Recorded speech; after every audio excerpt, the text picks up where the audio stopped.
maksudnya tanya hakikat. Ya bagus lah kalau ya hakikatnya Allah itu sebagai Tuhan. Terus cara mengenal Allah itu paling gampang, sehingga Imam Sibawayh bilang Allah itu a'raful ma'arif. Saya ngaji di mana-mana itu kampanye saya begini.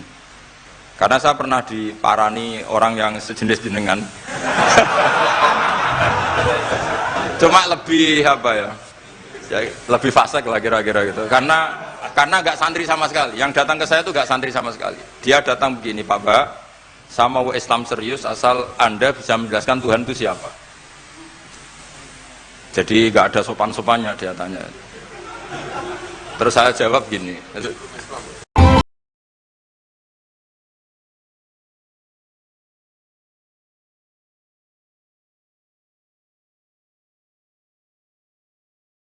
Oh, benar setengah jam.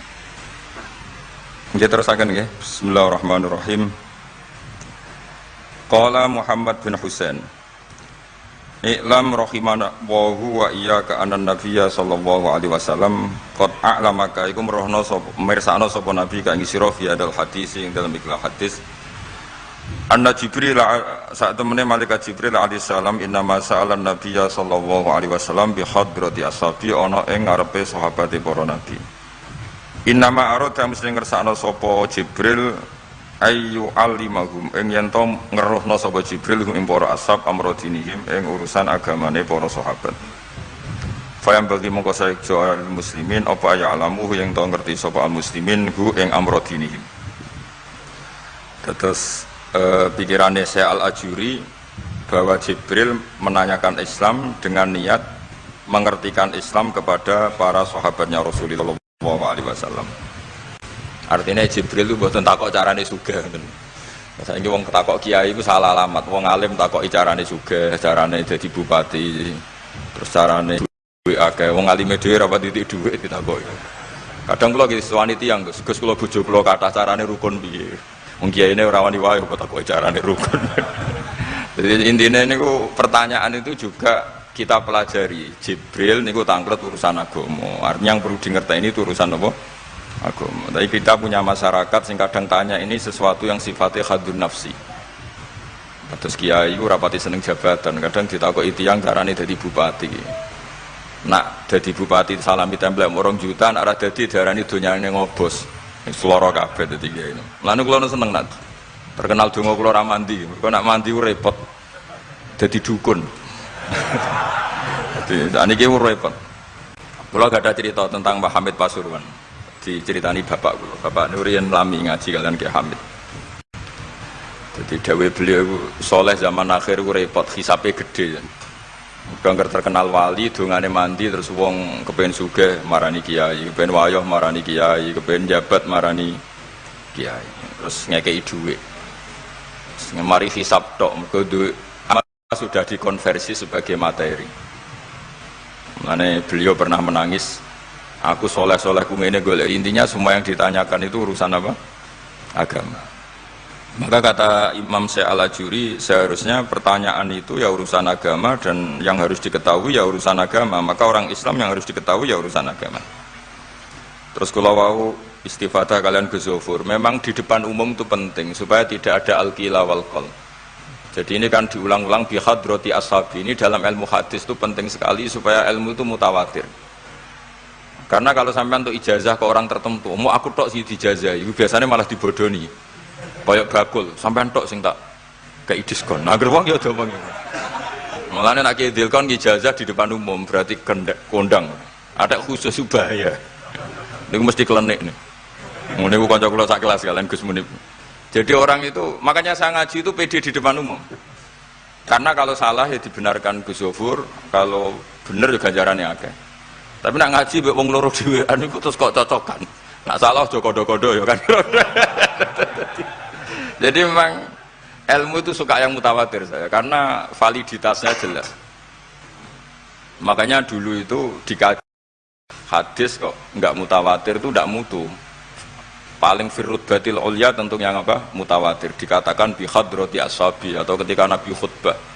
Apalagi pidato Nabi di hajatil apa? Wada.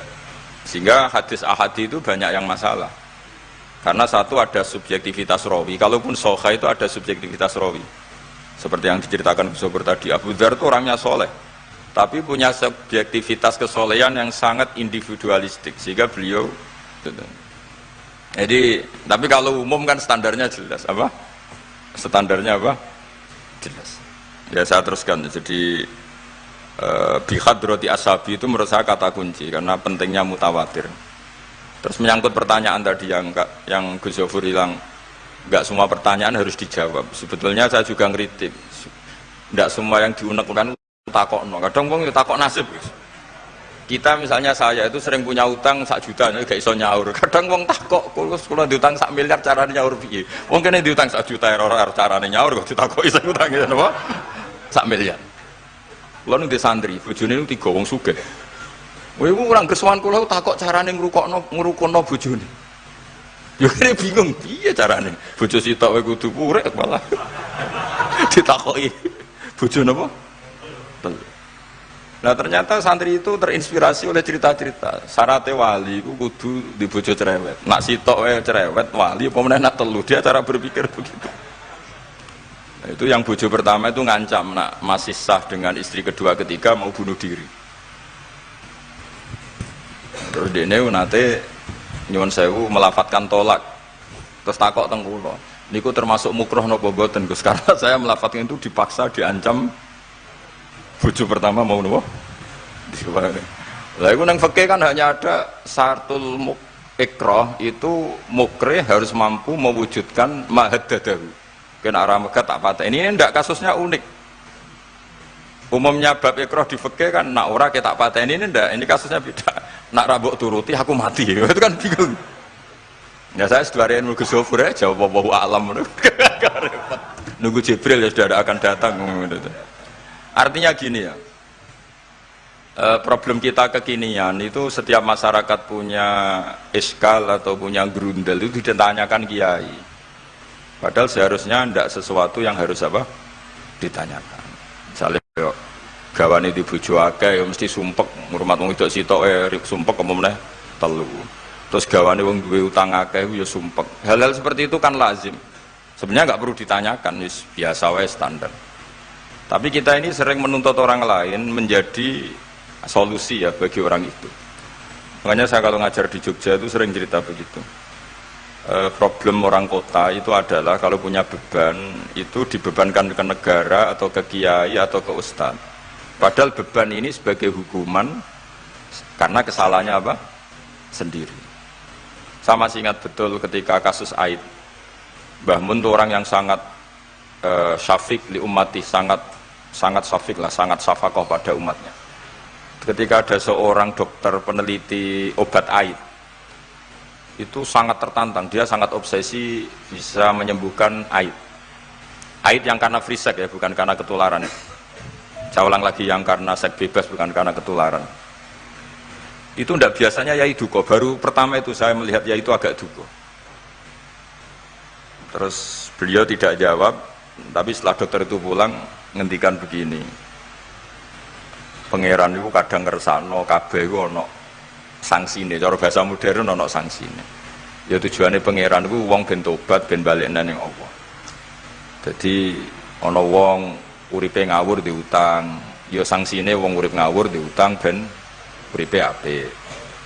Intinya Mbah Mun mau ngendikan kesalahan itu pantese ya ono sanksine ben wong tobat. Lah saiki kiai ku nak ditakoki ngono berusaha cari solusi sanksi iku, padahal Allah kepengen memberi sanksi. Enggak sampean misalnya zaman mondok ra sregep terus bareng saiki dadi kiai bingung terus kula kan dadi solusi Gus kayak donga laduni. Wong pangeran ngekeki sanksi kuwe zaman mondok ra sregep. Ben rasane isin maca keliru di depan umum. Malah yo ijazah napa? Laduni.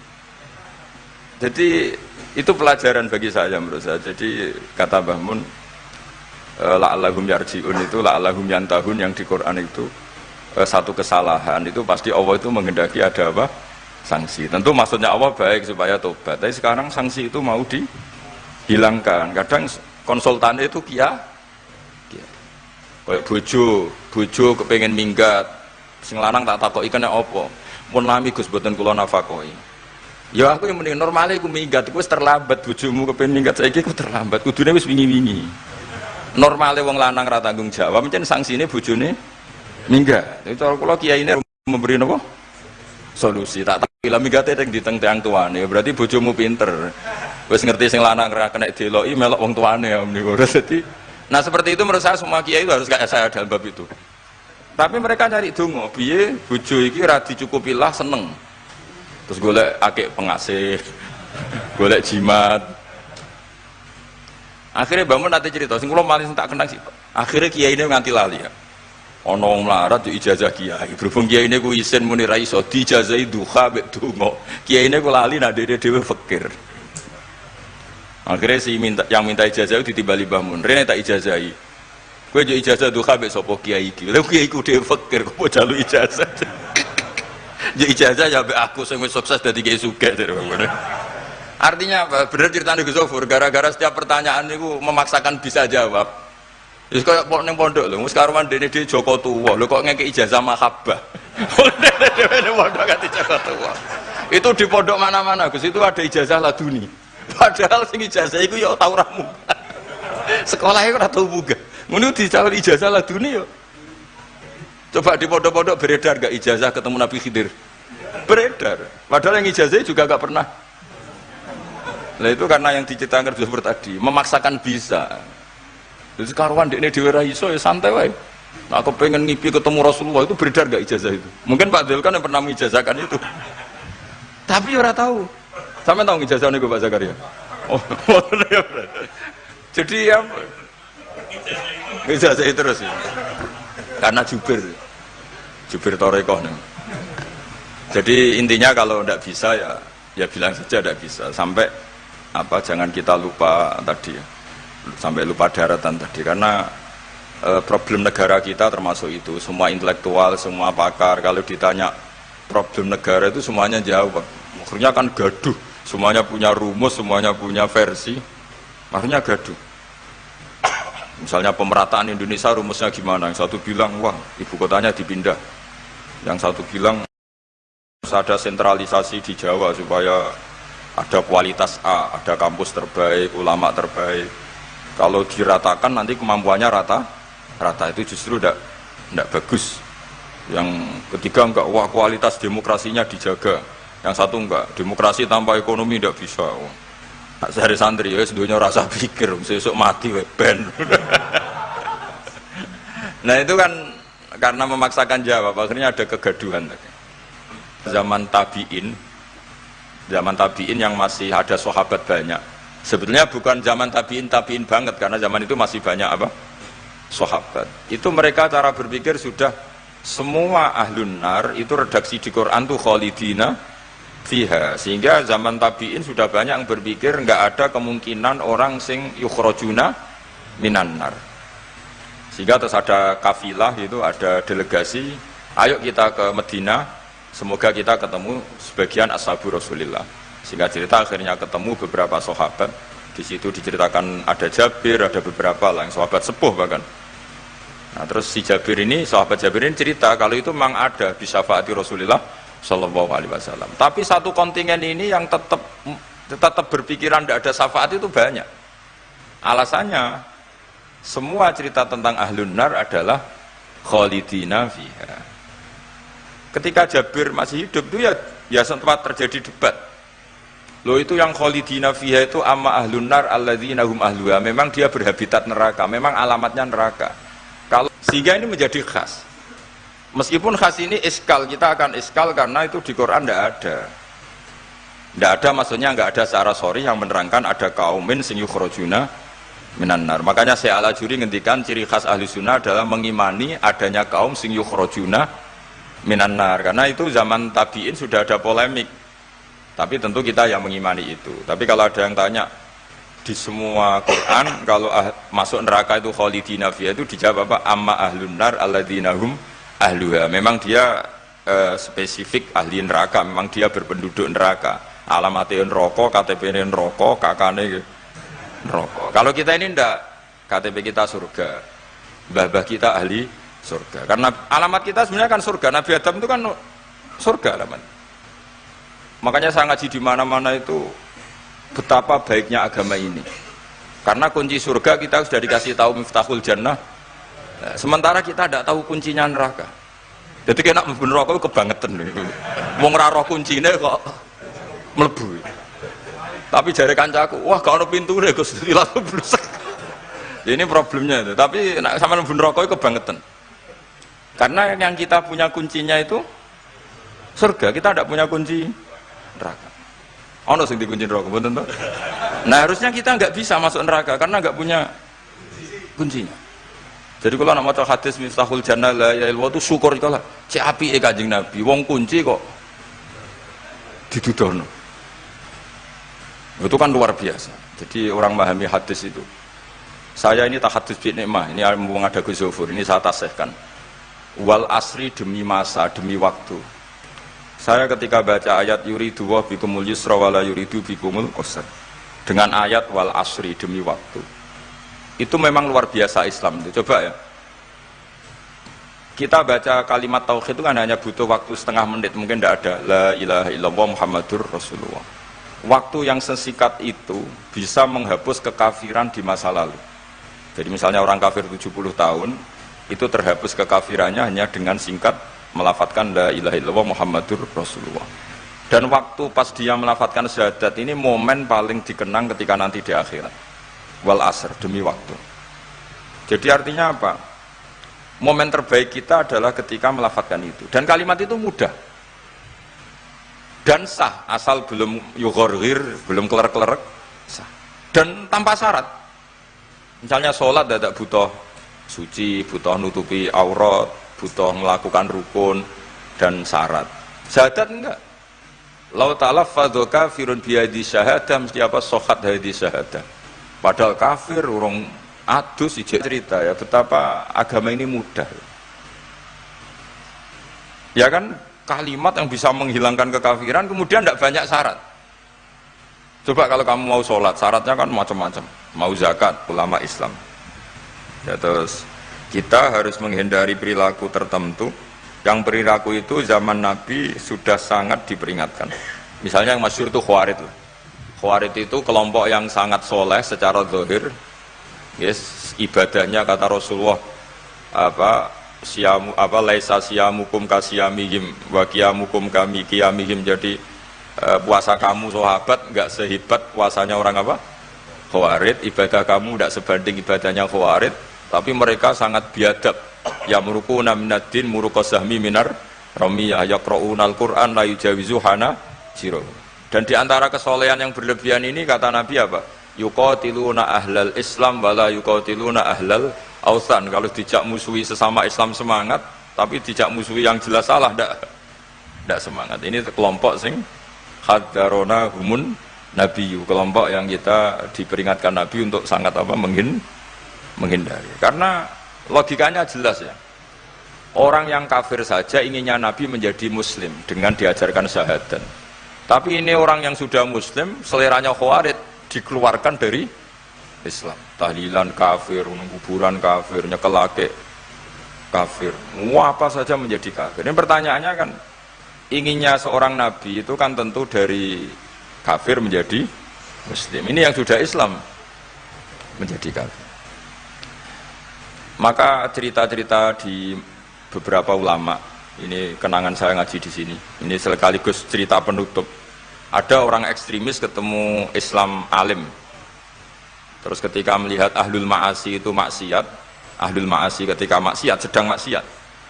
Sebaiknya orang-orang Islam seperti itu mau saya bunuh, mau saya bom.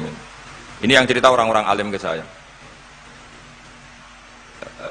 Terus kata si orang alim tadi, lau annahum matu, kalau mereka benar-benar mati khinal maksiyah itu aina masiruhum, lalu mereka kemana? Si yang keras tadi bilang ilanar, karena mereka mati apa khinal maksiyah. Terus jawabnya yang alim tadi, dzalika muradan nabi, apa umat Islam mati kemudian min ahlin nar itu yang dikehendaki Nabi? Untungnya yang si ekstremis tadi agak alim. Ya enggak, Nabi inginnya umatnya itu ya mati tidak masuk neraka. ya sudah jangan bunuh sekarang, kasih kesempatan apa? Tobat. Untungnya si yang ekstrim ini termasuk min ahli ilm, dia nerima konsep itu, nerima. Itu jadi pelajaran dialog kealiman. Dan kita menjadi moderat bukan karena liberal atau sekuler. Memang kita baca hadis-hadis misalnya inna wuha yabsutu yadahu billail yatuba musiun nahar wa yabsutu yadahu bin nahar yatuba musiul lail. Allah yang Tuhan saja inginnya itu menunggu tobatnya mereka, bukan mengakhiri mereka dalam keadaan tidak tobat.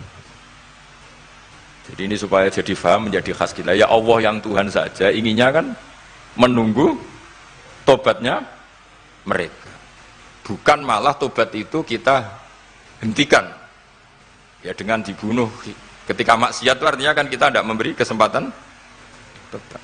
Saya masih ingat Mbah Mun sering cerita ke saya, aku corokon mileh, kata beliau, aku corokon mileh iku yo ora pati seneng ono terlalu tegas, terlalu apa, mergo Allah wae ngekei kesempatan. Ya tadi, apa logikanya kan Allah saja, misalnya Allah Ta'ala selalu membuka tangannya di malam hari supaya yang tadi siang maksiat tobat di malam hari. Terus Allah membuka tangannya di siang hari supaya yang tadi malam maksiat tobat. Intinya Allah Ta'ala itu menunggu tobat, bukan menghentikan asbabit taubah. Sehingga tradisi guru-guru kita, ya utamanya Mbah Mun, itu sama-sama saja baik. Bukan karena baik sama orang fasik, bukan. Tapi implementasi dari menunggu tobatnya orang fasik, dan tentu itu butuh apa? Tarbiyah, butuh syafaqah, butuh kasih sayang, butuh. Saya masih ingat ketika beliau baca kitab karangannya Imam Sa'roni itu, Tambihul Mukhtarin, itu diantara madzhab Imam Sa'roni itu al-hikmah dolatul mu'min, itu beliau juga menambahkan wal fasik dolatul mu'min. Bukan sekedar al-hikmah dolatul mu'min, tapi al-fasik juga dolatul mu'min. Karena ketika seorang mukmin fasik ini seperti barang yang hilang, dia tercerabut dari akarnya, yaitu akar keimanan dan keislaman. Maka kita-kita, kata Imam Sa'roni, kita-kita sebagai orang soleh harus menemukan mereka atau mengambil mereka untuk dikembalikan. Jadi ini komitmen kita sebagai murid Mbah Mun, sebagai murid Sayyidina Al-Abenya sudah ada amal. Itu saja inginnya Allah sama orang Islam, kaumun yukhrajuna minan nar, bukan malah diblesno gitu. Lah ya akhirat yang notabene sudah nggak ada amal. Itu saja kaumen yang mukmin, apalagi tahu mondok, apalagi grup hima, itu tapi ra usah moron rokok, kula pesene ra usah moron rokok. Itu inginnya itu yukhrajuna minan nar. Makanya kalau baca hadis itu harus ada dzauq. Selain ilmu itu harus ada dzauq. Betapa syafaqatu Rasulullah sallallahu alaihi wasallam. Inginnya semuanya itu yadkhulunal jannah. Kalaupun ada yang masuk neraka, yang orang Islam tuh, tetap obsesi Rasulullah, cita-cita beliau adalah yukhrajuna minan nar. Makanya masyhur itu, wala sawfa yu'tika rabbuka fatardah. Jawab Nabi bi la ardo wa wahidun min ummati finnar. Saya tidak akan ridho ya Allah, tidak akan puas bahwa khidun min ummati finnar. Satu dari umatku min ummatil ijabah minan nar. Makanya saya setuju dengan Syekh Al-Ajuri, kita sebagai ahli sunnah diantara khasnya apa? Iman adanya kaum sing yukhrajuna minan nar. Pun ya ngoten. Sampai wah lho kok akeh. Dibaca Arabnya saja. Nah, ini nurut Bapak Gus. Mimman khadzarona tadi siapa? An-Nabi. Anaman saat temene wong abada kang nyembah sapa man Allah azza wa jalla fa ya'lamu mongko ngerti sapa man anna wa azza wa jalla mutaliun kundat sing ningali ala amalihi ing atase ngamale wong ya'lamu pirsa sapa taala sirruhu ing rahasiane wong wa alaniyatahu lan alaniya wong sing ngamal sing jelas wa ya'lamu lan pirsa sapa taala ma ing perkara tufi kang nyamarno sira min amalika saking amal sira wa malan perkara tubihi kang ngetokno sira ing amal wa malan perkara turidu kang ngarepno sira bi ilmika kan sira. Kowe ngarepno bi ilmika misale Allahu turidu am ghairah. Dadi maksudnya Allahu Allah ana ta kowe ngamal iku ngersakno Allah turidu am ghairahu. Dadi maksudnya Allah tahu amal kamu atau ilmu kamu. Apakah amal kamu ilmu kamu untuk Allah? Allah turidu am ghairahu. Apakah kowe melakukan amal itu karena Allah apa enggak? Ya'lamu pirsa sapa ta'ala asirra wa akhfa. Ya'lamu pirsa sapa ta'ala khainatal ayuni ing mripat sing khianat. Wa amalan perkara tufi kang nyimpen apa suduru apa dodo. Ya lamun pirsa sapa wa ta'ala ing perkara antum kang te sira kabeh ku alihi ngatasé ma. Fahdaru mongko wedya sira kabeh ing Allah. Mesti wedi Allah dengan makna mendekat ke Allah. Faman mongko te sapane wong roa iku jaga sapa man hadhihi ing ikilah halah. Nah, bojo pertama itu ngancam nek ora dipegat gini-gini. Akhirnya dia nang ngarep talak pada bila di belakang ada mic di belakang. Itu kepegat tau. Neng aku yang mending ngene. Aku yang mending ngene. Namun ya seminggu. Untungnya takoki kula nek seminggu tak akali. Ya sing mending lucu. Misalnya ibu kepegat di jadi lidah. Sakale aku nak misalnya tanggalin tak aku kan lucu. Untungnya tanggalnya kok. Tapi kan jawaban ngono kan koyo gak abadi. Senal ono pertanyaan seperti itu.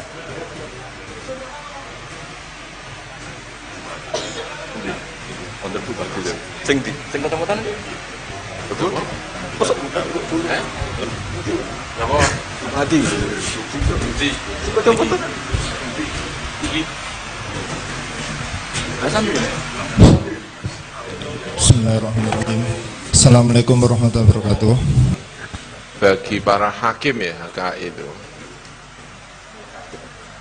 kompilasi hukum Islam ya, sementara yang dipakai ya KHI itu yang dipakai oleh pedoman untuk memutuskan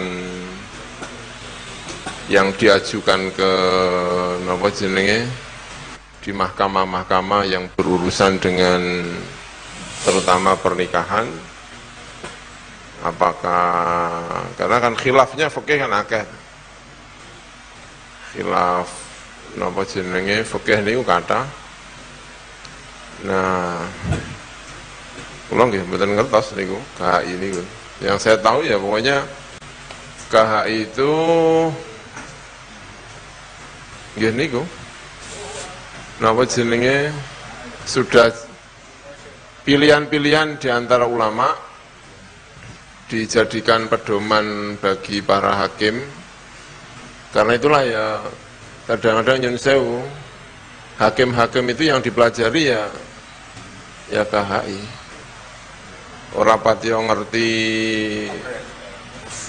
fikih yang bulat yang banyak, asal bisa KHI ya insya Allah bisa jadi hakim, bisa jadi penghulu. Oh ya pedomannya ya KHI, tapi tentu KHI itu tidak bisa menjawab dengan nopo jeneng KHI. Saya kira ya kalau masalah-masalah itu tadi yang saya pahami, karena tadi kurang begitu mendengar pertanyaan-pertanyaan itu. Jadi tetap bagaimanapun butuh jawaban, butuh pengetahuan tentang fikih sunnahnya, fikih Al-Quran juga butuh. Kemudian aqwalu al-ulama itu juga dibutuhkan. Dan tentu untuk kasus-kasus di Indonesia, terutama untuk memutuskan banyak hal kasus di Indonesia, sangat membutuhkan KHI, karena itu yang secara resmi kayaknya dipakai di Indonesia, kompilasi hukum Islam. Ya. Walaupun tentu tidak semua ulama Indonesia menyetujui KHI, ya, karena ya KHI itu sudah pilihan-pilihan dari berbagai madhab, dan di Indonesia masih butuh madhabnya itu bisa macam-macam. Ya, kadang-kadang nek ora dikai Syafi'i ora gelem dan lain sebagainya, itu ya problem dalam kasus per kasus. Saya kira itu. Oke, terima kasih ya. Terima kasih. Barangkali masih ada penanya yang kedua, kami persilakan. Terakhir. Ya betul bagus. Assalamualaikum warahmatullahi wabarakatuh. Badhe tanglet kalih Gus Baha. Terose kan jenderale ilmu niku tauhid. Pertanyaan kula, hakikate Gusti Allah niku sinten? Hakikate Adam niku sinten? Hakikate Muhammad niku sinten? Terima kasih. Wassalamualaikum warahmatullahi wabarakatuh. Malah kok keren. Santri Giren, Gus. Iya, bagus lah.